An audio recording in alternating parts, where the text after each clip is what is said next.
अस्सलामुअलैकुम। I hope आप सब खैरियत से होंगे।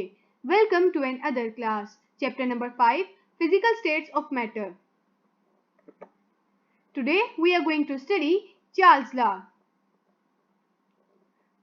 Before going toward that, we have studied in the previous lecture about the absolute zero, and in that lecture we said kinetic energy means more the kinetic energy a molecule have, that means more will be the temperature. किसी भी gas particles में जितने speed से, जितनी kinetic energy से molecules move करेंगे, उतना ही उनका टेम्परेचर इंक्रीज करता जाएगा। जैसे कि in case of this balloon, you can clearly see that on hitting this balloon, as the average kinetic energy of the molecule is increasing, you can clearly see the temperature is also increasing and the volume also. क्योंकि हमने इस वक्त इसका pressure normal रखा है, लेकिन इस वक्त इसका वॉल्यूम इंक्रीज कर रहा है। सेम अगर हम इसका रिवर्स करें, हम इसको कूल करें, तो कूल करने पर मॉलिक्यूल्स की काइनेटिक एनर्जी कम हो जाएगी, their volume will decrease. This effect was studied by Jacques Charles. He was the first scientist to ride a helium balloon. उसने इसमें यही तरीका देखा था कि जब कभी भी उसने एक हॉट टेम्परेचर सोर्स इस्तेमाल किया तो बलून का वॉल्यूम इंक्रीज किया, और हॉट एयर हमेशा ऊपर की तरफ उठती है, लेस प्रेशर की तरफ जाती है, सो इट मूव्ड अपवर्ड। तो he presented his law which is volume and temperature are directly proportional.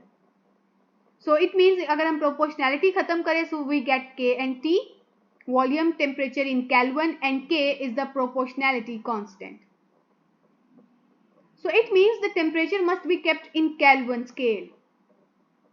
So temperature अगर दूसरी साइड पे जाएगा तो डिवाइड हो जाएगा and it will be equal to a constant. तो अगर हमारे पास इस वक्त एक ही बलून है जिसको हम बिफोर एंड आफ्टर उसका वॉल्यूम एंड टेम्परेचर मेजर करें, so before volume 1 T1 is equal to constant K. Similarly, after volume divided by temperature is equal to K. Both units are equal to K. It means volume 1 over T1 is equal to volume 2 over T2. यानी कि before and after जो division product है, ये दोनों का constant होगा, same होगा। तो इसके जरिए से हमने अंदाजा लगाया कि अगर किसी भी चीज का, किसी भी गैस का हम प्रेशर कांस्टेंट रखें, so by increasing the temperature we increase the volume, कि जितना ज्यादा टेम्परेचर उतना ज्यादा वॉल्यूम, जितना कम टेम्परेचर गैस का वॉल्यूम उसी हिसाब से डिक्रीज हो जाएगा। So volume is directly proportional to the absolute temperature, यानी कि आपने टेम्परेचर को सेल्सियस में नहीं केल्विन में इस्तेमाल करना है, केल्विन में यूज करना है। So in the numericals if the temperature is given in Celsius, तो आपने उसको पहले केल्विन में चेंज करना है। So let's study about this. So Charles Law says about Jacques Charles in 1787 he presented his law which states that the volume of a given mass of a gas, कि किसी भी mass का volume is directly proportional to the absolute temperature in Kelvin. As volume and temperature is directly proportional, we get this.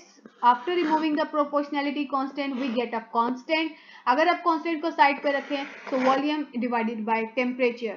पिछले वाले में हमने देखा था volume and product, यानी कि हमने देखा था PV pressure and volume product is equal to a small k constant. Same यहाँ पर वही, लेकिन अब यहाँ पर डिवीजन प्रोडक्ट है वॉल्यूम एंड टेम्परेचर का।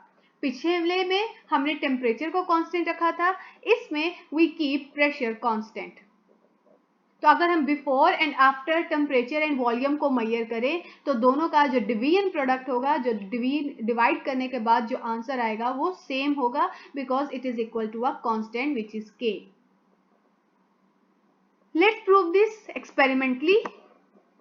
So for this, let's take a cylinder that have a gas in it. हमने इस पर इस वक्त constant 2 atm pressure apply किया है, हमने प्रेशर को नहीं छेड़ा, नीचे से हम इसको हीट कर रहे हैं। At this point the temperature is 25 degrees. It's just an example कि अगर हम टेम्परेचर उसको 25 डिग्री तक टेम्परेचर देते हैं तो at this point the volume is you can see here it's about half of the total.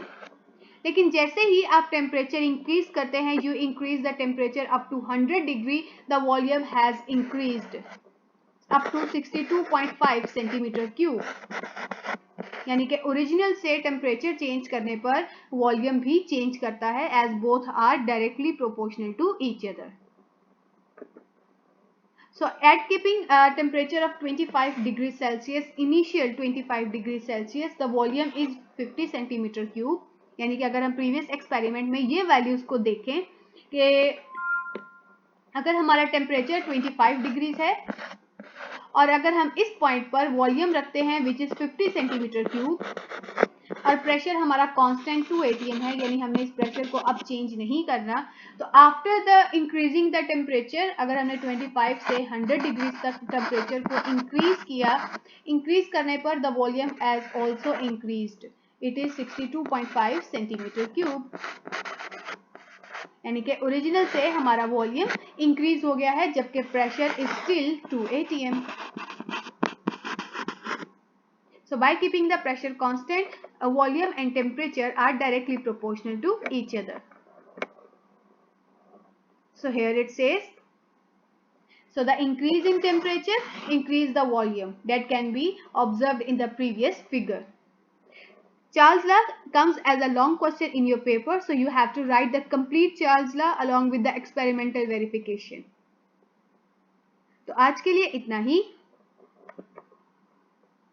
Thank you and Allah Hafiz.